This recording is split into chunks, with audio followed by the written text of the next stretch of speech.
हरिओम दोस्तों, स्वागत है आपका free study bye Lodhi sir के यूट्यूब चैनल में। दोस्तों, आज हम आपको लेकर के आए हैं चुंबक या मैग्नेट के बारे में महत्वपूर्ण तथ्य। स्टूडेंट्स, ये साइंस के एग्जाम दृष्टि से ये बहुत ही इम्पोर्टेंट टॉपिक है आज का। दोस्तों, यदि आप एमपी पुलिस या किसी भी राज्य की पुलिस, एसआई, एसएससी और रेलवे एग्जाम की तैयारी कर रहे हैं तो निश्चित रूप से आज का वीडियो आपके लिए बहुत ही महत्वपूर्ण होने वाला है। दोस्तों, यदि आप हमारे चैनल पर पहली बार आए हैं तो प्लीज हमारे चैनल को सब्सक्राइब कर लें, साथ में बेल आइकन पर क्लिक करें ताकि सबसे पहले नोटिफिकेशन आपको मिलता रहे। दोस्तों, हम इसी प्रकार के इंपॉर्टेंट वीडियो आपके लिए लाते रहते हैं। आप हमारी प्लेलिस्ट में जाकर के देख सकते हैं, उसमें maths, reasoning, GK, science, Hindi और शिक्षक भर्ती परीक्षा से रिलेटेड वीडियो भी अपलोड हैं। तो दोस्तों, आइए बगैर देर किए हुए प्रारंभ करते हैं आज का टॉपिक, जिसका नाम है चुंबक या मैग्नेट। इसको हम चुंबक को इंग्लिश में कहते हैं। इसके पीछे भी एक कहानी है, हम उसको अभी आपको बताने वाले हैं। ठीक है, तो सबसे पहले हम देख लेते हैं चुंबक की परिभाषा। इसका मतलब चुंबक हम किसे कहते हैं? तो ऐसा पदार्थ जो लोहा व अन्य चुंबकीय पदार्थों को अपनी ओर आकर्षित करता है, चुंबक कहलाता है। ठीक है स्टूडेंट्स, जैसा कि आपको पता ही होगा, चुंबक अपन ने बहुत सारे देखे भी हैं। तो ये चुंबकीय पदार्थों को अपनी ओर आकर्षित करते हैं। अब यहाँ चुंबकीय पदार्थों का मतलब क्या है? जो चुंबक की ओर आकर्षित हो जाते हैं, जैसे लोहा है, निकेल है या कोबाल्ट है। ठीक है स्टूडेंट्स, और भी धातु हैं। तो अब कभी कभी यहाँ से आपको एक प्रश्न आता है कि चुंबक का नाम मैग्नेट रखा गया इंग्लिश में, तो ये किसके नाम पर रखा गया? तो यहाँ आपको ध्यान रखना है कि सबसे पहले इस अयस्क की प्राप्ति कहाँ से हुई थी? तो ग्रीस देश के मैग्नीसिया में रहने वाले एक चरवाहे ने इसकी सबसे पहले प्राप्ति की थी। कील ठुके हुए चप्पल का उसने यूज किया और देखा कि किन्हीं पत्थरों के पास जाने पर वो चप्पल जो है वो क्या है, चिपक जाते, चप्पल में वो चीजें, जो भी अयस्क था वो चुंबक का, वो चिपक जाता था। तो यहाँ से ये सबसे पहली घटना थी चुंबक की। और ये जो पत्थर मिला था, काला पत्थर, ये कहाँ मिला था? ग्रीस देश के मैग्नीसिया नामक स्थान पर। तो स्टूडेंट्स, यहाँ से एक चीज और यहाँ पर कई बार लिखा होता है, एशिया के एक माइनर स्थान मैग्नीसिया। माइनर मतलब एशिया के एक छोटे से स्थान मैग्नीसिया में ये पत्थर मिला था। कौन सा पत्थर? अयस्क, जिससे बाद में जाकर के चुंबक को प्राप्त किया गया। तो यहां से यदि आपको प्रश्न आता है कि चुंबक का नाम मैग्नेट किसके नाम पर रखा गया, तो आपको ध्यान देना है शहर के नाम पर। और ग्रीस देश के उस शहर या उस स्थान का नाम क्या था? मैग्नीसिया। हालांकि ये छोटा सा स्थान था। इसी मैग्नीसिया से आगे जाकर क्या बनता है? मैग्नेट बनता है। ठीक है, टी मतलब तो होता है यहाँ चिपकना, और मैग्नेट ये मैग्नीसिया के नाम से लिया गया है। ठीक है स्टूडेंट्स, और ये जो मैग्नेटाइट होता है स्टूडेंट्स, जो यहां से ध्यान से सुनना, मैग्नेटाइट जो है, ये मैग्नेटाइट चुंबक का अयस्क है। हालांकि ये लोहे का भी अयस्क है, लेकिन ध्यान रखें मैग्नेटाइट किसका अयस्क है? मैग्नेटाइट चुंबक का अयस्क है। इसका मतलब ये होगा कि इसी अयस्क से चुंबक का निष्कर्षण या चुंबक की प्राप्ति की जाती है। किससे? मैग्नेटाइट। ऐसे आप याद रख लेना कि मैग्नेट इंग्लिश में कहते हैं, तो मैग्नेटाइट ये चुंबक का एक अयस्क है। ठीक है, इसे प्राकृतिक अयस्क कहते हैं या प्राकृतिक चुंबकीय तत्व कहते हैं। इसका रासायनिक सूत्र होता है Fe3O4। ठीक है स्टूडेंट्स, क्या होता है? Fe3O4, ये इसका रासायनिक सूत्र है, जिसको आयरन ऑक्साइड के नाम से भी जाना जाता है। कभी इसका रासायनिक नाम पूछा जाए तो आपको क्या कहना है स्टूडेंट्स? Iron oxide. अब कभी कभी आपको प्रश्न आता है कि चुंबक के बारे में सबसे पहले किस देश के लोगों को जानकारी थी? तो यहाँ आपको कहना है चुंबक के बारे में सबसे पहले चीनियों को पता था।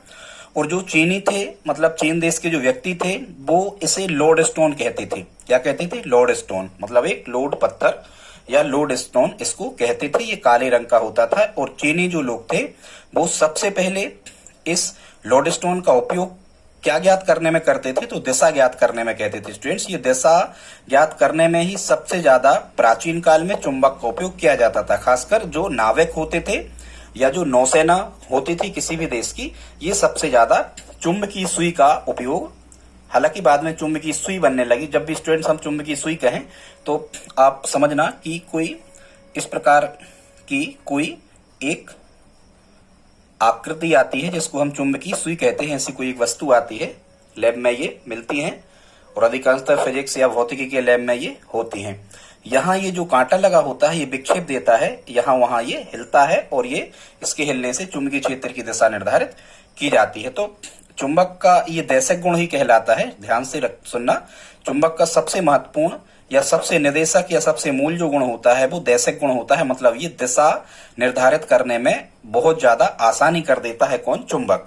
ठीक है, यदि कभी वैज्ञानिक के बारे में आपसे चर्चा हो जाए, वैज्ञानिक के बारे में कि चुंबक की खोज किस वैज्ञानिक द्वारा की गई, तो यहाँ आपको स्टूडेंट्स क्या कहना है? थेल्स द्वारा। ठीक है, जो थेल्स पर में अपन गणित में पढ़ते हैं वही थेल्स थे जिनने सबसे पहले चुंबक के गुणों के बारे में या चुंबक की खोज की। अब हम देख लेते हैं स्टूडेंट्स यहाँ से चुंबक के गुणों के बारे में, बहुत ही इंपॉर्टेंट हैं ये, यहीं से प्रश्न आपको बनते हैं। ठीक है, फिर देखेंगे हम चुंबक के प्रकारों के बारे में। हालांकि कई प्रकार के जो हैं चुंबक होते हैं, तो सबसे पहले आइए हम देखते हैं इनके गुणों के बारे में कि चुंबक के खास खास क्या गुण हैं। तो सबसे पहले तो ये है कि जो चुंबक है ये लोहा, निकेल, कोबाल्ट जैसी चुंबकीय वस्तुओं को या चुंबकीय धातुओं को अपनी ओर आकर्षित करता है। ठीक, दूसरा है किसी भी चुंबक के दो ध्रुव होते हैं। ठीक है, सबसे ज्यादा ध्यान रखना, यदि हम किसी चुंबक की चर्चा करें तो ये दंड चुंबक होता है और अधिकांशतः प्रयोगशाला में इसी का उपयोग किया जाता है। इसमें दो ध्रुव होते हैं, नॉर्थ और साउथ। हमेशा इस तरफ एन लिखना, इस तरफ एस। नॉर्थ और साउथ, उत्तरी और दक्षिणी ध्रुव होते हैं। इसको हमने एक दंड चुंबक यहाँ पर बनाया है। तो यही हम यहाँ आपको बता रहे हैं कि इसमें दो ध्रुव होते हैं। और ध्यान से सुनना स्टूडेंट्स, जो ये ध्रुव होते हैं सबसे ज्यादा चुंबकत्व किसी भी चुंबक का ध्रुवों के पास ही होता है। कहाँ होता है? ध्रुवों के पास ही। ध्रुवों के पास ही सबसे ज्यादा चुंबकत्व होने के कारण जब हम यहाँ पर, आपने प्रयोगशाला में कई बार ये प्रयोग आप करके आए होंगे, आपने चुंबकीय बल रेखाएं खींची होंगी, तो जो चुंबकीय बल रेखाएं जो सघन होती हैं, जो घनी होती हैं, वो यही होती हैं पास में, चुंबकीय क्षेत्र के पास में, ये ध्रुवों के पास में कैसी होती हैं? ये सघन होती हैं। और ये सघन ध्रुवों के पास में इसीलिए होती हैं क्योंकि यहाँ पर क्या होता है? ये सघन होती हैं ध्रुवों के पास में क्योंकि यहाँ चुंबकीय क्षेत्र की शक्ति या चुंबक की जो तीव्रता या लोहयुक्त वस्तुओं को अपनी तरफ आकर्षित करने की क्षमता सबसे ज्यादा होती है। कहाँ? ध्रुवों पे। ध्यान रखना, आप तो कभी आपको कहा जाए कि चुंबक सबसे ज्यादा शक्ति कहाँ दर्शाता है या किस स्थान पर चुंबकीय वस्तुओं को अपनी ओर आकर्षित करने की क्षमता सबसे ज्यादा दर्शाता है, तो आपको कहना है ध्रुवों पर। इसी कारण से चुंबकीय बल रेखा यहाँ सघन, और यदि आप मध्य में आते हो स्टूडेंट तो यहाँ ना के बराबर चुंबकत्व होता है। या कभी आपको प्रश्न आ जाए कि सबसे कम चुंबकत्व कहाँ होता है या लोहयुक्त वस्तुएं सबसे कम आकर्षित कहाँ होती हैं, तो यहाँ चुंबक के मध्य में। यदि आप छोटे छोटे से लोहे का आप बुरादा बनाओगे, लोहे का चूर्ण बनाओगे या छोटी छोटी कीलों को आप एक जगह पर कहीं इकट्ठी कर दोगे और फिर आप इसके सामने कोई चुंबक ले जाओगे, ये दंड चुंबक भी यदि आप इसके सामने ले जाओगे उस लोहे के बुरादे या कीलों के पास, तो सबसे ज्यादा जो कीलें चिपकेंगी वो उत्तरी और दक्षिणी ध्रुव पर चिपकेंगी, वो सबसे कम जो चिपकेंगी वो मध्य में चिपकेंगी। इससे हम कह सकते हैं कि ध्रुवों पर चुंबकीय क्षेत्र की तीव्रता भी हम कहें या चुंबकीय शक्ति कहें तो ये सबसे ज्यादा ध्रुवों पर होती है और सबसे कम कहाँ होती है? मध्य में। ठीक है, आई होप आप समझ गए होंगे। अब हम देखते हैं चुंबकों के समान ध्रुवों में प्रतिकर्षण होता है और असमान ध्रुवों में आकर्षण होता है। एक गुण ये है, इसका मतलब ये है कि जैसे ये NS एक दंड चुंबक है, इसके पास यदि हम एक दूसरा इस प्रकार का चुंबक ले जाएं जहां यहाँ हम NS लिखें और यहाँ N लिखें, तो स्टूडेंट्स ये N ध्रुव नॉर्थ नॉर्थ, ये उत्तर ध्रुव आपके संपर्क में आएंगे तो चुंबक एक दूसरे से क्या होंगे? प्रतिकर्षित होंगे। मतलब ये एक दूसरे से दूर दूर जाएंगे।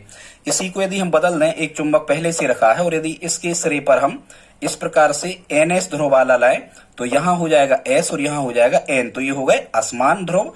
और असमान ध्रुवों में क्या होता है? आकर्षण होता है। ठीक है, और ध्रुवों की परिभाषा भी आपको कैसे देना है? तो ध्रुवों की परिभाषा वैसे ही देना है कि जहां चुंबक के सिरों पर जहां सर्वाधिक चुंबकत्व होता है उन सिरों को हम क्या कहते हैं? ध्रुव कहते हैं। ठीक है, तो आई होप आप समझ गए होंगे। समान ध्रुवों में प्रतिकर्षण तथा असमान ध्रुवों में आकर्षण होता है। ठीक है, ध्रुवों पर चुंबकत्व सर्वाधिक होता है, ये हम आपको बता चुके। फिर हम आगे देखते हैं स्टूडेंट्स, क्या होता है? चुंबक के दोनों ध्रुवों को कभी भी अलग अलग नहीं किया जा सकता। बहुत इंपॉर्टेंट फैक्ट, किसी भी चुंबक के दोनों ध्रुवों को अलग अलग नहीं किया जा सकता।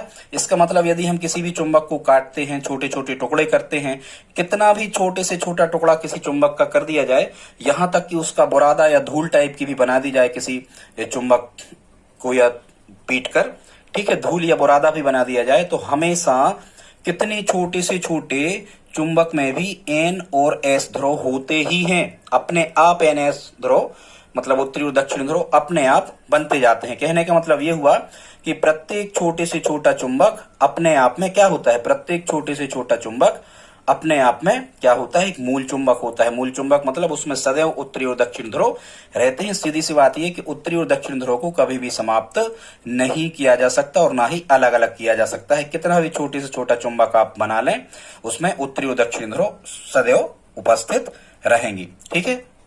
फिर एक गुण और है इसका, जिसको निर्देशक गुण कहते हैं। वो क्या है, यदि किसी चुंबक को स्वतंत्रता पूर्वक लटकाया जाता है, मतलब यदि किसी चुंबक को, मान के चलो ये दंड चुंबक है, यदि इसको हम धागे से बांध के, यदि हम इसके मध्य बिंदु को धागे से बांध के यदि लटका दें, तो ये ठहरता कहाँ है, तो ध्यान से सुनना, ये सदैव उत्तर दक्षिण दिशा में ठहरता है। कहाँ ठहरता है, उत्तर ही कहना पहले, सदैव उत्तर दक्षिण दिशा में ठहरता है। ठीक है। मतलब इसका जो उत्तरी ध्रुव होता है ये कहाँ, पृथ्वी के उत्तर दिशा की ओर रुकता है, और चुंबक का जो दक्षिणी ध्रुव होता है ये पृथ्वी की दक्षिण दिशा की ओर ठहरता है। इससे इसे चुंबक का निर्देशक या देशक गुण कहते हैं। और इसी गुण के कारण चुंबकीय सुई या चुंबक का उपयोग पहले समय में भी और आज भी दिशा निर्धारित करने में किया जाता है, खासकर नेविगेशन में, मतलब समुद्री या हम कहें कि नौसेना में या नाविकों द्वारा। ठीक है। जहां दिशा का निर्धारण नहीं हो पाता वहां चुंबक के द्वारा दिशा का निर्धारण किया जाता है। ये हमने बता दिया, प्रत्येक छोटे से छोटा चुंबक अपने आप में एक मूल चुंबक होता है। अब यहां हम एक कारण और आपको बता रहे हैं कि किसी भी चुंबक का चुंबकत्व तो नष्ट कैसे हो सकता है। ठीक है। तो किसी चुंबक को पीटने पर, पटकने पर या गर्म करके अचानक ठंडा कर देने पर उसका चुंबकत्व तो नष्ट हो जाता है, एक कारण हो गया। दूसरा, चुंबकत्व तो नष्ट कैसे हो सकता है, उस चुंबक को वायु में या किसी खुले स्थान पर यदि उसे खुला छोड़ दिया जाए तो भी उसका चुंबकत्व तो नष्ट हो सकता है। ठीक है। यहाँ कुछ भूचुंबकीय तत्व भी होते हैं, आगे हम आपको बताएंगे, नमन कोण वगैरह, चुंबकीय याम में उत्तर, ये सब हम आपको बताएंगे।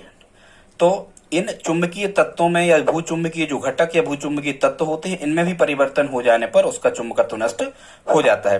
ठीक है।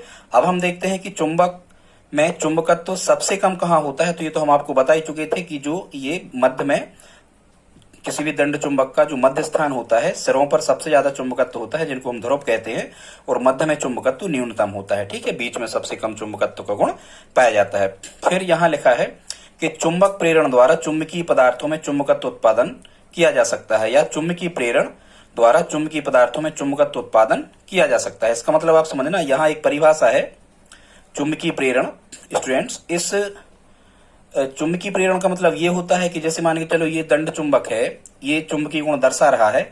अब इसके पास हम यदि किसी निकेल या कोबाल्ट या लोहे की वस्तु इसके पास ले जाए, इससे कई बार स्पर्श करवाएं या उसके आसपास बहुत समय तक हम उसको घुमाते रहें, तो उस लोहा, निकेल और कोबाल्ट में भी चुंबक के गुण आ जाएंगे। ये क्रिया कहलाती है चुंबकीय प्रेरण। मतलब जो प्रेरित चुंबकत्व है, पहले से जो चुंबकीय क्षेत्र था, या हम ये भी कह सकते हैं चुंबकीय प्रेरण में कि किसी चुंबकीय क्षेत्र में, मतलब जैसे ये दंड चुंबक यहाँ पर रखा हुआ है तो इसके आसपास चुंबकीय क्षेत्र बन गया।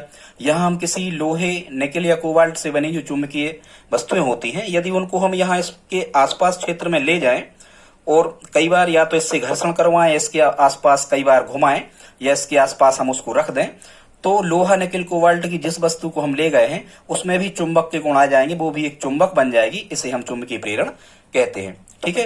फिर चुंबक का सबसे ज्यादा उपयोग यदि कभी पूछा जाए कि चुंबक का सबसे ज्यादा उपयोग किस क्षेत्र में किया जाता है, तो नौकायन में। नौकायन, और वही हम आपको बता रहे, नेवी समुद्र में दिशा ज्ञात करने में। ठीक है। खासकर सैनिकों द्वारा, व्यापारियों द्वारा, तो इसका सर्वाधिक उपयोग नौकायन में दिशा ज्ञात करने में किया जाता है। ठीक है। फिर एक प्रश्न आपको आता है कि चुंबकीय बल जो होता है, मतलब जैसे मान के चलो ये एस था, ये एन था, अब इनके बीच में एस एन मतलब असमान ध्रुव थे, इनके बीच में कोई बल लग रहा होगा, या हम यहाँ समान भी ले आए, इसके पास में इस एन एस के पास में हम एक चुंबक ऐसा ले आए कि ये समान ध्रुव हो जाएंगे, तो इनमें प्रतिकर्षण होगा, तो इनके बीच में कुछ बल लग रहा होगा। अब वो कितना बल इनके बीच में लग रहा है, तो ध्यान से सुनना कि चुंबकों के बीच में लगने वाले जो बल का मान है ये ज्ञात किया जाता है कूलाम के व्युत्क्रम बल वर्ग नियम से। ध्यान से सुनना, कूलाम के व्युत्क्रम बल वर्ग नियम से किन्हीं चुंबक के दो सिरों के बीच या दो ध्रुवों के बीच लगने वाले बल का मान ज्ञात किया जा सकता है। ये वैज्ञानिक का नाम है सीए कूलाम। कूलाम के व्युत्क्रम बल वर्ग नियम से किन्हीं दो चुंबकों के ध्रुवों के मध्य लगने वाले बल का मान ज्ञात किया जा सकता है। ठीक है स्टूडेंट्स, अब हम आगे देखते हैं तो आगे हम आपको क्यूरी ताप या फिर क्यूरी बिंदु के बारे में स्टूडेंट्स बताने वाले हैं।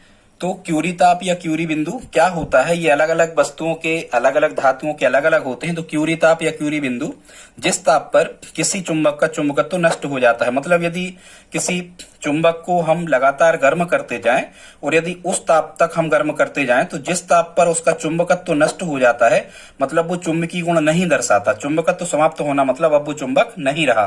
तो जिस ताप पर हम किसी चुंबक का चुंबकत्व, जिस ताप पर किसी चुंबक का चुंबकत्व समाप्त हो जाता है उसे हम क्यूरी ताप, या उसी बिंदु को जिस बिंदु पर समाप्त होता है उसे हम क्यूरी बिंदु कहते हैं। ठीक है, केवल प्रेरित चुंबकत्व ही शेष रहता है। प्रेरित मतलब जितना उसमें यहां वहां से आया था।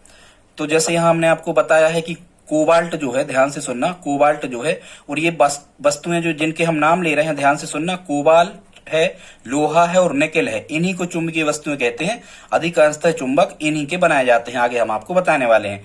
तो कोबाल्ट का जो क्यूरी ताप होता है वो सबसे ज्यादा होता है 1388 केल्विन, मतलब 1388 केल्विन तक यदि हम कोबाल्ट से बने चुंबक को गर्म करते हैं तो उसका चुंबकत्व नष्ट हो जाता है। इसके बाद होता है दूसरे नंबर पर सबसे ज्यादा दूसरा जो क्यूरी ताप होता है ये होता है लोहे का, ये होता है 1043 केल्विन, मतलब लोहे से बने चुंबक को यदि हम 1043 केल्विन तक गर्म करते हैं तो उसका चुंबकत्व तो नष्ट हो जाता है। और ये कोबाल्ट का 1388 केल्विन ये क्यूरी बिंदु कहलाएगा और लोहे का 1043 केल्विन ये क्यूरी बिंदु कहलाएगा। अब हम देखते हैं स्टूडेंट्स की चुंबकीय अक्ष क्या कहलाता है। ये सब परिभाषाएं आपसे पूछी गई हैं और यदि यहां तक आपने हमारा वीडियो देखा है तो प्लीज इस वीडियो को लाइक तो आप कर ही दें, कमेंट भले ना करें क्योंकि टाइम आपके पास है नहीं, कोई बात नहीं, पर आपको हमारी हेल्प करना चाहिए। चुंबकीय अक्ष क्या कहलाता है स्टूडेंट्स, किसी भी चुंबक के सिरों को मिलाने वाली जो काल्पनिक रेखा होती है, किसी भी चुंबक के ध्रुवों को या सिरों को मिलाने वाली जो काल्पनिक रेखा होती है, इसे हम क्या कहते हैं, चुंबकीय अक्ष कहते हैं। ठीक है, फिर एक और होता है दंड चुंबक की प्रभावकारी लंबाई। तो एन सिरे से या एन ध्रुव से या उत्तरी ध्रुव से दक्षिण ध्रुव के बीच की जो दूरी होती है इसे हम चुंबक की प्रभावी लंबाई या प्रभावकारी लंबाई कहते हैं। इसे 2L द्वारा दर्शाते हैं प्रभावकारी लंबाई को, यहां से यहां तक की L और यहां से यहां तक की L, तो ये 2L हो जाती है। फिर एक परिभाषा और आपसे कभी पूछी जा सकती है, चुंबकीय आघूर्ण क्या कहलाता है। तो स्टूडेंट्स ये चुंबकीय आघूर्ण जो है ये किसी भी चुंबक की प्रभावकारी लंबाई, और एम कहलाता है ध्रुव प्राबल्य। क्या कहलाता है स्टूडेंट्स, एम जो है ये कहलाता है ध्रुव प्राबल्य। क्या कहलाता है, ध्रुव प्राबल्य। तो प्रभावकारी लंबाई और ध्रुव प्राबल्य के गुणनफल को क्या कहते हैं, चुंबकीय आघूर्ण। ध्रुव प्राबल्य क्या है, वही ध्रुवों का चुंबकीय वस्तुओं को अपनी ओर आकर्षित करने की क्षमता, उसको हम क्या कहते हैं, ध्रुव प्राबल्य। तो ध्रुव प्राबल्य और प्रभावकारी लंबाई के गुणनफल को क्या कहते हैं, चुंबकीय आघूर्ण। ये परिभाषा हमने आपको बता दी। चुंबकीय प्रेरण हो चाहे विद्युत चुंबकीय प्रेरण हो, इसकी खोज किसके द्वारा करी गई थी, फैराडे द्वारा। आगे हम आपको जाके विद्युत चुंबकीय प्रेरण के बारे में भी बताएंगे। और चुंबकीय प्रेरण स्टूडेंट्स की कौन सी घटना कहलाती है, तो हमने आपको शुरू में ही बताया था कि चुंबकीय प्रेरण वही घटना है जिसमें किसी चुंबक के पास में या शक्तिशाली चुंबक के पास में या किसी चुंबक के पास में चुंबकीय पदार्थों को ले जाया जाए या उनसे स्पर्श कराया जाए बार बार, या उसके चुंबक के या शक्तिशाली चुंबक के चारों ओर घुमाया जाए, तो जो चुंबकीय पदार्थ हैं उनमें भी चुंबक के गुण आ जाते हैं। इसे हम क्या कहते हैं, चुंबकीय प्रेरण। स्टूडेंट्स आगे देखते हैं।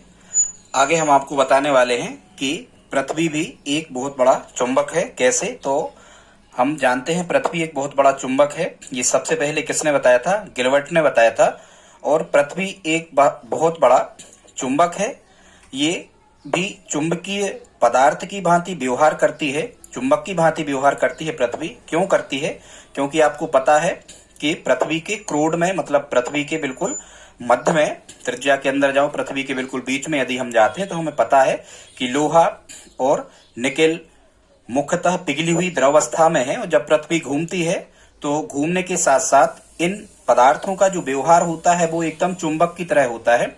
क्योंकि पृथ्वी जब अपने अक्ष पर घूमती है तो ये लोहा और निकेल मुख्यतः चुंबकीय पदार्थ हैं, ये भी पृथ्वी के साथ घूर्णन गति करते हैं। तो कभी यदि आपसे ये पूछा जाए कि पृथ्वी एक बहुत बड़ा चुंबक है, इसके पीछे का क्या कारण है, तो आपको कहना है पृथ्वी अपने अक्ष पर घूमती है, तो जो लोहा निकेल इस पिघली हुई अवस्था में इसके क्रोड में उपस्थित है, ये एक चुंबक की भांति व्यवहार करते हैं। और पृथ्वी एक बहुत बड़ा चुंबक है। सबसे पहले ये किसने बताया है, तो स्टूडेंट्स याद रखना ये गिलबर्ट ने तथ्य दिए थे। पृथ्वी एक बहुत बड़ा चुंबक है इसके पक्ष में। अब पहला तथ्य क्या है इसका, वही कि यदि हम किसी दंड चुंबक को स्वतंत्रता पूर्वक लटका देते हैं, किसी दंड चुंबक को स्वतंत्रता पूर्वक यदि हम लटका देते हैं तो वह उत्तर दक्षिण दिशा में ठहरता है। ठीक है, ये केवल तभी संभव है, ये केवल तभी संभव है जब पृथ्वी चुंबक की भांति व्यवहार करे। दूसरा और क्या पक्ष में हम प्रमाण दे सकते हैं कि पृथ्वी एक चुंबक है। यदि किसी चुंबकीय पदार्थ को, जैसे लोहा है या निकेल है या कोबाल्ट है, यदि हम स्टूडेंट्स इनको पृथ्वी में बहुत समय तक गाड़ करके रखते हैं तो कुछ समय पश्चात जब हम पदार्थों को निकालते हैं तो वह चुंबक बन जाते हैं, चुंबक की भांति व्यवहार करने लगते हैं। ये केवल तभी संभव है जब पृथ्वी चुंबक की भांति व्यवहार करे। इससे भी तय होता है कि पृथ्वी एक बहुत बड़ा चुंबक है। अगला क्या प्रमाण आप दे सकते हो, क्योंकि हमने जैसा कि अभी आपको बताया, पृथ्वी अपने अक्ष पर जो घूर्णन गति करती है, उस गति के कारण पृथ्वी के क्रोड में पिघले हुए लोहा, निकेल आदि जो तत्व होते हैं, ये पृथ्वी के चारों ओर उसी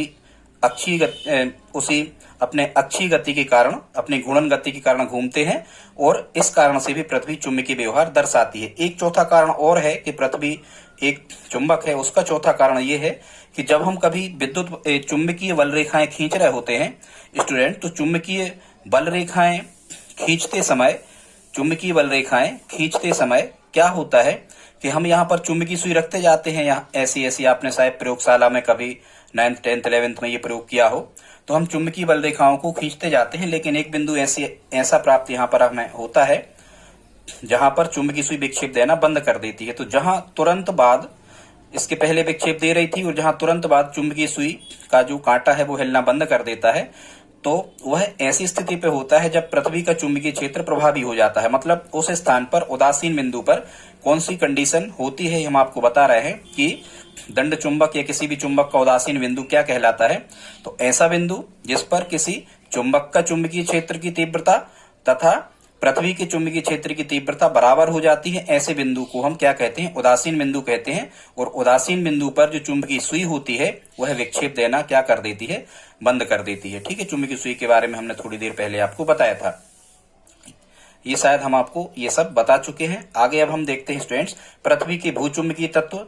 जब पृथ्वी का भूचुंबकत्व क्या है, तो वही है कि पृथ्वी भी एक चुंबक की भांति व्यवहार करती है। इस घटना को पृथ्वी का भूचुंबकत्व कहते हैं। अब भूचुंबकीय तत्व होते हैं जिनसे पृथ्वी का चुंबकत्व निर्धारित होता है। तो कभी कभी एग्जामिनर आपसे प्रश्न पूछता है कि पृथ्वी के भूचुंबकीय तत्व कौन कौन से हैं। तो स्टूडेंट्स पृथ्वी के जो भूचुंबकीय तत्व हैं इनकी संख्या है 3। पहला होता है दिक्पात का कोण, दूसरा होता है नमन कोण या नति कोण, और तीसरा भूचुंबकीय तत्व होता है पृथ्वी के चुंबकीय क्षेत्र का क्षैतिज घटक। अब आप इसको कैसे याद रख सकते हो स्टूडेंट्स, तो जैसे हम कहते हैं कि नदी कैसी बहती है, नदी क्षैतिज बहती है। कैसी बहती है, नदी क्षैतिज बहती है। तो यहां से आप याद रख लेना, नदी यदि क्षैतिज बहती है तो ना से बनेगा क्या, नति कोण या नमन कोण, दी से बनेगा दिक्पात का कोण, और नदी क्षैतिज तो बहती है पृथ्वी के समांतर, तो तीसरा क्षैतिज से बनेगा पृथ्वी के चुंबकीय क्षेत्र का क्षैतिज घटक। ठीक है स्टूडेंट्स, अब ये चुंबक के उत्तरी ध्रुव और दक्षिण ध्रुव की परिभाषा हमने बता दी कि यदि किसी चुंबक को स्वतंत्रता पूर्वक लटकाया जाए तो उसका जो सिरा पृथ्वी के उत्तर की ओर रहता है वो उत्तरी ध्रुव होता है, और जो सिरा पृथ्वी के दक्षिण की ओर रहता है, दक्षिण दिशा की ओर, उसे हम दक्षिणी ध्रुव कहते हैं। अब हम देख लेते हैं स्टूडेंट्स चुंबक के प्रकार। तो चुंबक 2 प्रकार के होते हैं। पहला प्रकार प्राकृतिक चुंबक और दूसरा प्रकार होता है कृत्रिम चुंबक। प्राकृतिक चुंबक को इंग्लिश में अपन कह सकते हैं नेचुरल मैग्नेट, और कृत्रिम चुंबक को अपन आर्टिफिशियल मैग्नेट कह सकते हैं। ठीक है, तो प्राकृतिक चुंबक क्या होते हैं, जो प्रकृति में पाए जाते हैं। ये उबड़ खाबड़ अवस्था में होते हैं, इनका कोई निश्चित आकार आदि नहीं होता है। हाँ, रंग निश्चित होता है, काले रंग का ये पत्थर होता है, ऐसा हम मान लेते हैं। लेकिन जो कृत्रिम चुंबक होते हैं ये प्रयोगशालाओं में, मुख्यतः कारखानों में बनाए जाते हैं। इन्हें कृत्रिम चुंबकों को इच्छित आकार, मानव अपनी इच्छा अनुसार कोई भी आकार दे सकता है। ठीक है स्टूडेंट, यहाँ कई प्रकार के कुछ हम चुंबकों को देख लेते हैं। चुंबकों के ये भी प्रकार होते हैं, आप यहाँ पर देख सकते हो। ये इस प्रकार का जो होता है ये छड़ चुंबक कहलाता है। ठीक है, ये चक्र चुंबक कहलाता है जो गोल होता है। ये बटन चुंबक कहलाता है बिल्कुल छोटी सी आकृति का, और ये कहलाता है नाल चुंबक। और स्टूडेंट्स जो ये नाल चुंबक होता है इसका उपयोग अधिकतर जो घोड़े होते हैं दौड़ने वाले इनके खुरों में नाल चुंबक को लगा दिया जाता है फिसलन से बचने के लिए। एक और होता है स्टूडेंट्स, ये इस प्रकार का जो चुंबक बना होता है जो अधिकांशतः प्रयोगशालाओं में हम उपयोग करते हैं, ये क्या कहलाता है, ये कहलाता है दंड चुंबक। इसके बारे में हम आपको बता चुके। एक हमने दिशा बताने के लिए आपको शुरू में हमने एक सुई भी बना करके दिखाई थी। जब हम चुंबकीय बल रेखाएं वगैरह खींचते हैं तो इसी चुंबकीय सुई का उपयोग किया जाता है और इनके जो तीर होते हैं इन पर यहाँ पर NS लिखा होता है स्टूडेंट्स। इसको हम क्या कहते हैं, ये कहलाती है चुंबकीय सुई। दिशा निर्धारण में सबसे अधिक उपयोग किसका होता है, इसी का, चुंबकीय सुई का। तो ये कुछ चुंबकों के प्रकार थे, ये बताया हमने। जबकि नाल चुंबक घोड़े के खुर में लगे धातु के जूते के समान मुड़े हुए होते हैं। ठीक है स्टूडेंट्स, तो ये आगे अब हम और देखते हैं। वो चुंबक के दूसरे प्रकार थे, कृत्रिम चुंबक के प्रकार हमने आपको बताए थे। तो प्राकृतिक जो चुंबक होते हैं स्वतंत्र रूप से प्रकृति में पाए जाते हैं और किस रूप में पाए जाते हैं, काले रूप में पाए जाते हैं, लोडस्टोन के रूप में। ठीक है, किस रूप में, लोडस्टोन के रूप में। ठीक है स्टूडेंट्स, आगे देखते हैं। जो कृत्रिम चुंबक होते हैं ये क्या होते हैं, ये होते हैं स्टूडेंट्स मानव द्वारा निर्मित होते हैं और इनको प्रयोगशालाओं में या फिर कारखानों में बनाया जाता है। प्राकृतिक चुंबक जो होते हैं इनका निश्चित आकार नहीं होता है, लेकिन कृत्रिम चुंबक को हम इच्छित आकृति अपनी इच्छा अनुसार किसी भी आकृति में हमें से बदल सकते हैं। इनका जो रासायनिक सूत्र होता है, इसका रासायनिक सूत्र होता है चुंबक का, या जो लेडस्टोन जो प्रारंभिक पदार्थ है अयस्क है जिससे चुंबक प्राप्त किया जाता है, ये होता है Fe3O4। ठीक है, ये ऑक्साइड होते हैं किसके, लोहे के। ठीक, Fe3O4 ये रासायनिक सूत्र है लोडस्टोन जिससे प्राकृतिक चुंबक प्राप्त किया जाता है। फिर जो प्राकृतिक चुंबक होता है ये कम शक्तिशाली होता है, लेकिन जो कृत्रिम चुंबक जो हमने बनाया है ये अधिक शक्तिशाली होता है और इसकी चुंबकत्व धारण शक्ति भी कृत्रिम चुंबक की ज्यादा होती है। ठीक है, प्राकृतिक चुंबक का कम उपयोग किया जाता है वर्तमान समय में। वर्तमान समय में सबसे अधिक जो किया जाता है वो कृत्रिम चुंबक का ही उपयोग किया जाता है। आपने देखा होगा लाउड स्पीकर, टेलीफोन की घंटी, जो साउंड वगैरह होते हैं इनमें लगे होते हैं, ये सभी के सभी कृत्रिम चुंबक ही होते हैं। ठीक है, जो कृत्रिम चुंबक होते हैं मुख्यतः ये लोहा, इस्पात या निकेल के बनाए जाते हैं। यहाँ कृत्रिम चुंबक के कुछ प्रकार हम आपको बता देते हैं। यदि आपको ये एग्जाम्पल में आ जाए कि किस प्रकार का चुंबक होगा तो आपको कृत्रिम चुंबक ही कह देना है। जैसे छड़ चुंबक अभी हमने आपको बताया था, घोड़ा नाल चुंबक, ठीक है, चुंबकीय सुई, विद्युत चुंबक, ठीक है, अभी हम बता रहे हैं आपको ये विद्युत चुंबक, आगे बताएंगे जब विद्युत पढ़ाएंगे। ठीक है, और दंड चुंबक। वर्तमान में सर्वाधिक उपयोग कृत्रिम चुंबकों का ही किया जाता है। ठीक है, अब ये जो कृत्रिम चुंबक होते हैं ये खुद दो प्रकार के होते हैं। फिर से ध्यान से सुने, कृत्रिम चुंबक खुद दो प्रकार के होते हैं। कौन कौन से इनके प्रकार हैं, एक तो स्थायी चुंबक और दूसरा होता है अस्थायी चुंबक। ठीक है स्टूडेंट्स, जो स्थायी चुंबक होते हैं, बहुत इंपॉर्टेंट फैक्ट है, यहां से प्रश्न बनता है कि स्थायी चुंबक किसके बनाए जाते हैं। तो ध्यान से सुनना स्टूडेंट्स, स्थायी चुंबक जो होते हैं ये इस्पात या फौलाद के बनाए जाते हैं या स्टील के। इस्पात को हम स्टील भी कहते हैं, ये कठोर लोहा होता है, इस्पात, फौलाद या स्टील के बनाए जाते हैं स्थायी चुंबक। स्थायी चुंबक क्या कहलाते हैं कि इनका चुंबकत्व कभी भी खत्म नहीं होता है, इनका चुंबकत्व स्थायी रहता है, मतलब बहुत समय तक ये चुंबकत्व का गुण दर्शाते रहते हैं। ठीक है, स्थायी जो चुंबक होते हैं मुख्यतः ये काय में लगे होते हैं। आपने देखा होगा जो हमारे स्पीकर होते हैं, लाउड स्पीकर, उनमें लगे होते हैं। जो साउंड सिस्टम होता है, सभी प्रकार के डीजे के जो साउंड होते हैं छोटे से लेकर के बड़े, उन सब में स्थायी चुंबक ही लगे होते हैं। दिक्सूचक जो उपकरण होता है या दिक्सूचक जो सुई होती है, अभी हमने आपको बना करके बताई थी, वो जिससे दिशा निर्धारित करते हैं, ये भी स्थायी चुंबकों की ही बनी होती है। मुख्यतः जो स्थायी चुंबक होते हैं ये इनको फेरा मैग्नेटिक कहते हैं। फेरा मैग्नेटिक मतलब यहाँ फेरस लिखा है, मतलब ये लोहे से तो बने ही होते हैं, लोहा तो इसमें होगा ही स्थायी चुंबक में। बाकी ये स्थायी चुंबक जो है ये एक प्रकार की मिश्र धातु से बनाए जाते हैं और उस मिश्र धातु को हम एल्निको कहते हैं। क्या कहते हैं स्टूडेंट्स, ध्यान से सुनना। स्थायी चुंबक किससे बनाए जाते हैं, तो यदि आपको लोहा आता है तब तो ठीक है, इस्पात या फौलाद आता है तब भी ठीक है, स्टील आता है तब भी ठीक है। यदि ये लिखा है कि स्थायी चुंबक किसके बनाए जाते हैं तो आप कह सकते हो स्थायी चुंबक जो है ये मिश्र धातु के बनाए जाते हैं और उस मिश्र धातु को एल्निको कहते हैं। क्या कहते हैं स्टूडेंट्स, उस मिश्र धातु को हम क्या कहते हैं, एल्निको कहते हैं। और एल्निको में मुख्यतः क्या क्या शामिल होता है, तो एल्निको में एक तो होता है आपका क्या, एल्यूमिनियम होता है एल्निको में, दूसरा नी से क्या बनता है, निकेल होता है, निकेल भी हो सकता है इसमें, ठीक है। और क्या होता है, कोबाल्ट होता है। तो एल्निको जो मिश्र धातु है ये एल्यूमिनियम, निकेल और कोबाल्ट से मिलकर के बनती है, ठीक है। फिर कभी कभी आपसे ये पूछा जाता है कि अस्थायी चुंबक किसके बनाए जाते हैं, तो यहां ध्यान से सुनना, अस्थायी चुंबक जो होते हैं ये नर्म लोहे के बनाए जाते हैं। काहे के अस्थायी चुंबक नर्म लोहे के बनाए जाते हैं, ये नरम लोहा होता है, ठीक है। और जो अस्थायी चुंबक होते हैं मुख्यतः ये नर्म लोहे का एक क्रोड होता है, मतलब एक पाइप टाइप का है। एक छड़ हमने ली नरम लोहे की और उसमें हमने क्या किया, तांबे के विद्युत रोधी तार लपेट दिए, मतलब एक क्वाइल टाइप की बन गई, कुंडली बन गई, ठीक है। तो वही कुंडली जो होती है वो अस्थायी चुंबक कहलाती है स्टूडेंट्स।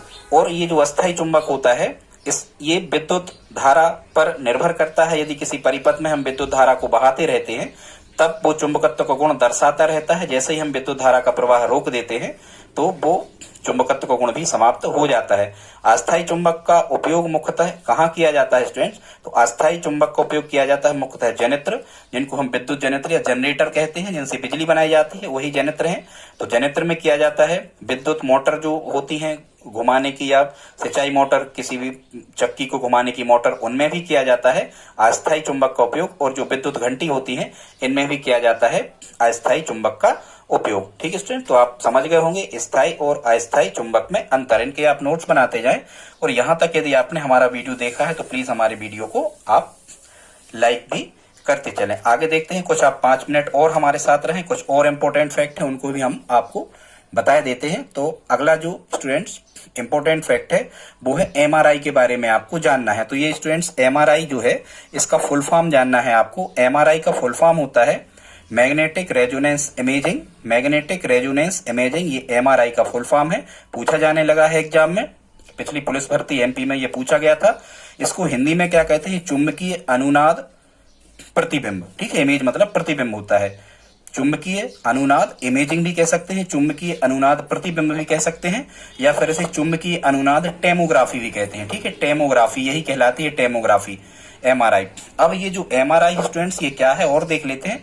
तो एक विशेष प्रकार की चिकित्सीय परीक्षण है, एक विशेष प्रकार का परीक्षण है जिसके माध्यम से शरीर की विकृतियों का पता लगाया जाता है। और किन विकृतियों का पता हम एमआरआई के द्वारा लगा सकते हैं स्टूडेंट्स, तो ऐसी विकृतियां यदि कभी कभी हो जाती हैं शरीर में जो एक्सरे की पकड़ में नहीं आती, जिनका एक्सरे नहीं हो सकता, जिनका सीटी स्कैन नहीं हो सकता, या जिनकी सोनोग्राफी नहीं हो सकती। एक प्रकार से अपने संपूर्ण शरीर की यदि आपको जांच करवाना है तो डॉक्टर आपको एमआरआई की सलाह देता है। इसमें शरीर में कहीं भी छोटी बड़ी विकृति हो, हड्डियों के जोड़ों से लेकर के और कई मुख्य तंत्रों की यदि विकृति हो या कुछ मिस्टेक हो तो उसका पता एमआरआई द्वारा लगाया जा सकता है मानव शरीर की, ठीक है। तो एक विशेष प्रकार का चिकित्सीय परीक्षण जिसका पता एक्सरे, सीटी स्कैन व सोनोग्राफी ना लगा सके तो उसके लिए एमआरआई करवाया जाता है। ये 15 से 20 मिनट की जांच होती है। ये किस सिद्धांत पे आधारित है, तो ये रेडिएशन की बजाय, रेडिएशन मतलब विकिरण की बजाय, शरीर में विकिरण प्रवेश नहीं करवाए जाते, ये रेडिएशन की बजाय मैग्नेटिक सिद्धांत पे कार्य करती है, मतलब चुंबकीय सिद्धांत पर कार्य करती है, चुंबकीय विकिरण के द्वारा, ठीक है। सबसे पहले एमआरआई का प्रयोग 1977 में कैंसर की जांच करने में किया गया था। एमआरआई के द्वारा लगभग हम किन चीजों की जांच कर सकते हैं, ठीक है। तो जोड़ों में दर्द यदि होता है, ब्रेन में कुछ मिस्टेक हो, चेस्ट में, चेस्ट मतलब छाती में फेफड़ों संबंधी कोई समस्या हो, हृदय, लीवर, किडनी आदि की जांच एमआरआई के द्वारा बड़ी आसानी से की जा सकती है। अब स्टूडेंट देख लेते हैं एक छोटी सी बात और, एक परिभाषा है चुंबकीय क्षेत्र किसे कहते हैं। तो जैसे हमने यहाँ एक दंड चुंबक रखा, एनएस या किसी प्रकार का आप चुंबक यदि वहां रख देते हो तो उसके आसपास स्वतः ही एक क्षेत्र उत्पन्न हो जाता है, मतलब वहां की वस्तुएं भी एक चुंबक की तरह व्यवहार करने लगती हैं। तो इसको हम कहते हैं चुंबकीय क्षेत्र, मतलब किसी चुंबक के आसपास का जो क्षेत्र होता है, अदृश्य होता है, ये हमें दिखता नहीं है, उसे हम क्या कहते हैं, चुंबकीय क्षेत्र, ठीक है। परिभाषा देखते हैं, प्रत्येक चुंबक के चारों ओर का एक अदृश्य क्षेत्र जिसमें एक चुंबकीय बल कार्य करता है, इसे हम चुंबकीय क्षेत्र कहते हैं, ठीक है। और ये चुंबकीय क्षेत्र भी कैसा होता है, ये सदिश राशि ही होती है, ठीक है। और इसमें जैसे जब हम ये चुंबकीय बल रेखाएं खींचते हैं, इस प्रकार से जब हम चुंबकीय बल रेखाएं खींचते हैं स्टूडेंट्स, अभी हम बता रहे हैं आपको आगे चुंबकीय बल रेखाओं के बारे में, तो यदि इन पर हम स्पर्श रेखा खींच देते हैं, किसी भी चुंबकीय बल रेखा पे यदि हम स्पर्श रेखा खींच देते हैं तो स्पर्श रेखा चुंबकीय क्षेत्र की दिशा को बताती है, ठीक है। आगे हम देखते हैं एक परिभाषा और है छोटी सी, उसे हम कहते हैं चुंबकीय क्षेत्र की तीव्रता। किसी चुंबकीय क्षेत्र में एकांक उत्तरी ध्रुव, ठीक है, किसी चुंबकीय क्षेत्र में एकांक उत्तरी ध्रुव जितने बल का अनुभव करता है उसे उस क्षेत्र की चुंबकीय क्षेत्र की तीव्रता कहते हैं। इसे बी वेक्टर द्वारा इसे दर्शाया जाता है। चुंबकीय क्षेत्र की तीव्रता एक सदिश राशि है। इसका लॉरेंज बल का जो व्यंजक होता है F बराबर क्यू वी साइन थीटा, वहां से हम चुंबकीय क्षेत्र की तीव्रता का मान निकाल सकते हैं। उतना तो आपको नहीं करना है। आपसे मुख्यतः कंपटीशन एग्जाम में ये पूछा जाएगा कि चुंबकीय क्षेत्र की तीव्रता कैसी राशि। तो जितने भी क्षेत्र होते हैं, चाहे वो विद्युत क्षेत्र की तीव्रता हो, चाहे चुंबकीय क्षेत्र की तीव्रता हो, ठीक है, ये सभी की सभी सदिश होती हैं। ठीक, इसे बी वेक्टर द्वारा दर्शाते हैं। चुंबकीय क्षेत्र की तीव्रता का ऐसा ही मात्रक होता है न्यूटन प्रति एम्पियर मीटर, या इसी न्यूटन प्रति एम्पियर मीटर को हम टेस्ला कहते हैं। क्या कहते हैं स्टूडेंट? ये वैज्ञानिक टेस्ला ने इस क्षेत्र की खोज की थी, तो उन्हीं के नाम पे इसका नाम क्या रखा गया? टेस्ला रखा गया। ठीक है, तो चुंबकीय क्षेत्र की तीव्रता का ऐसा ही मात्रक होता है टेस्ला, और चुंबकीय क्षेत्र की तीव्रता का सीजीएस मात्रक होता है गास। ये भी वैज्ञानिक थे। सीजीएस मात्रक क्या होता है? गास। यहाँ एक संबंध है, एक टेस्ला बराबर 10 पे 4 की घात गास होता है, मतलब टेस्ला बड़ा होता है गास से। एक टेस्ला बराबर 10 पे 4 की घात गास, ये टेस्ला बड़ा होता है गास से। यहाँ से आप जी का मान भी निकाल सकते हो। ठीक है, तो ये टी पे कितने की हो जाएगी? ऋण 4 की घात हो जाएगी 10 पे आके। ठीक है, आगे हम देखते हैं स्टूडेंट, बस 5 मिनट और हमारे साथ आप बने रहें। अगला जो हमारा टॉपिक है, ये हमने लिया है चुंबकीय बल रेखाओं के बारे में, कि चुंबकीय बल रेखाएं क्या कहलाती हैं। ठीक है स्टूडेंट, तो इनको हम देख लेते हैं। चुंबकीय बल रेखाएं, तो ये चुंबकीय बल रेखाएं क्या है? ठीक, ऐसी बल रेखाएं जो ये काल्पनिक होती हैं। सबसे पहले तो ये समझो कि ये कैसी होती हैं? काल्पनिक होती हैं चुंबकीय बल रेखाएं। काल्पनिक मतलब हम यदि किसी दंड चुंबक को रख देते हैं या किसी भी चुंबक को रख देते हैं, तो ये चुंबकीय बल रेखाएं अपने आप चलना प्रारंभ कर देती हैं, अपने आप गति करना यहां से प्रारंभ हो जाता है। ठीक है, तो ऐसी अदृश्य चुंबक के आसपास की अदृश्य बल रेखाओं को चुंबकीय बल रेखाएं कहते हैं। और ये हम चुंबकीय सुई जब यहां वहां रखते जाते हैं तो इनको खींचते हैं, इस प्रकार से ये निकलती हैं, इस प्रकार से निकलती हैं, इस प्रकार से निकलती हैं। ठीक है, और ध्यान से सुने, अब ये जो है चुंबकीय बल रेखाएं, ये बंद वक्र बनाती हैं। ठीक है, यहां से निकलेंगी, यहां समाप्त होंगी। कैसा बनाती हैं? ये बनाती हैं कैसा वक्र? बंद वक्र बनाती हैं। ठीक है, ये काल्पनिक होती हैं, अदृश्य होती हैं, ये हमें दिखती नहीं है चुंबकीय बल रेखाएं। तो इनकी विशेषताएं आपसे पूछी जाती हैं। ठीक है, उदासीन बिंदु हम बता चुके, जहां पृथ्वी का चुंबकीय क्षेत्र इस दंड चुंबक या किसी चुंबक के चुंबकीय क्षेत्र के बराबर हो जाता है, उस बिंदु को हम उदासीन बिंदु कहते हैं। और उदासीन बिंदु पर जो चुंबकीय सुई है ये विक्षेप नहीं देती है, तो हम समझ जाते हैं उदासीन बिंदु आ गया। जैसे यहां तक चुंबकीय सुई विक्षेप देती रही। ठीक है, ये हम चित्र गलत बना रहे हैं। चुंबकीय बल रेखाएं कभी कटती नहीं है, झुकाना नहीं इनको। ठीक है, ये कभी एक दूसरे को काटती नहीं है। तो इनकी विशेषताएं देख लेते हैं। चुंबकीय बल रेखाएं जो होती हैं ये बंद वक्र बनाती हैं, ये काल्पनिक होती हैं, अदृश्य होती हैं। ठीक है, ये एम ध्रुव से प्रारंभ होकर, मतलब उत्तरी ध्रुव से प्रारंभ होती हैं। तो तीर का निशान ऐसा लगेगा। ये एम ध्रुव से प्रारंभ होती हैं और कहां समाप्त होती हैं? एस ध्रुव पर समाप्त होती हैं। मतलब इनकी जो दिशा होती है या चुंबकीय बल रेखाओं की जो गति होती है, ये उत्तर से दक्षिण की ओर होती है। ठीक है, तो बाहर तो होती है उत्तर से दक्षिण की ओर, लेकिन अंदर होती है दक्षिण से उत्तर की ओर। ये अंदर भी गुजरती हैं, तो अंदर यहां से इस दिशा में जाती हैं। बाहर उत्तर से दक्षिण की ओर, अंदर दक्षिण से उत्तर की ओर होती है। ठीक है, जहां ये चुंबकीय बल रेखाएं सघन होती हैं वहां चुंबकीय क्षेत्र की तीव्रता अधिक, और जहां पर ये विरल होती हैं, मतलब दूर दूर होती हैं, वहां चुंबकीय क्षेत्र की तीव्रता कम होती है। तो सघन कहां होती है? सघन होती है ध्रुवों के पास, क्योंकि यहाँ इनका ध्रुव प्राबल्य या इनकी चुंबकत्व की सामर्थ्य या शक्ति ज्यादा होती है। तो सघन कहां होती है? ध्रुवों के पास। विरल कहां होती है? चुंबक के मध्य में, यहाँ चुंबकत्व कम होता है क्योंकि। ठीक, दो चुंबकीय बल रेखाएं एक दूसरे को कभी भी नहीं काटती। मतलब ऐसा कभी नहीं होता कि एक चुंबकीय बल रेखा ये निकल गई और एक चुंबकीय बल रेखा ये निकल गई। ये कभी एक दूसरे को काटती नहीं है। क्यों नहीं काटती? इसका कारण सुन लो। यदि ये एक दूसरे, अब इनकी दशा कैसे निर्धारित होती है? इन पर स्पर्श रेखा खींच के, तो एक स्पर्श रेखा हमने ये खींच दी और एक स्पर्श रेखा दूसरी चुंबकीय रेखा पर ये खींच दी। तो हमने दो स्पर्श रेखाएं खींच दी, तो दो स्पर्श रेखाएं खींच दी, मतलब चुंबकीय क्षेत्र की दो दिशाएं हो गई, और दो दिशाएं संभव नहीं है। इसलिए दो चुंबकीय बल रेखाएं एक दूसरे को किसी बिंदु पर नहीं काटनी। इन पर खींची गई स्पर्श रेखा चुंबकीय क्षेत्र की दिशा बताती है। हम अभी आपको बता चुके थे, कोई भी इस पर चुंबकीय बल रेखा यदि इस पर स्पर्श रेखा खींच दी जाए तो चुंबकीय क्षेत्र की दिशा बताती है। ध्रुवों के पास ये सघन और ध्रुवों से दूर विरल होती हैं। ध्रुवों के पास ये पास पास और ध्रुवों से दूर जाने पर विरल होती जाती हैं। ध्रुवों से दूर जाने पर एक स्थान ऐसा आता है जहां ये एक दूसरे के समांतर व समान दूरी पर हो जाती हैं। ठीक है, ऐसे क्षेत्र को हम क्या कहते हैं? एक समान चुंबकीय क्षेत्र कहते हैं स्टूडेंट्स। ठीक है, एक स्थान ऐसा आता है जहां पर एक दूसरे के समांतर व समान दूरी पर होती हैं तथा दिशा व क्षेत्र व परिमाण भी एक सा होता है। माने चुंबकीय क्षेत्र की तीव्रता भी एक सी होगी और दिशा भी समान होगी। तो इस प्रकार के क्षेत्र को हम एक समान चुंबकीय क्षेत्र कहते हैं। ठीक है दोस्तों, यदि वीडियो अच्छा लगा हो तो प्लीज आप लाइक कर दें और यदि आप हमारी हेल्प करना चाहें तो प्लीज इस वीडियो को अपने दोस्तों के साथ स्टडी ग्रुप में शेयर जरूर करें। एक चुंबक का सेकंड पार्ट हम और लेके आएंगे, विद्युत का लेके आएंगे, फिर हम विद्युत और चुंबक को मिक्स करके बताएंगे। ठीक है दोस्तों, मिलते हैं अगले वीडियो में, तब तक के लिए जय हिंद जय भारत।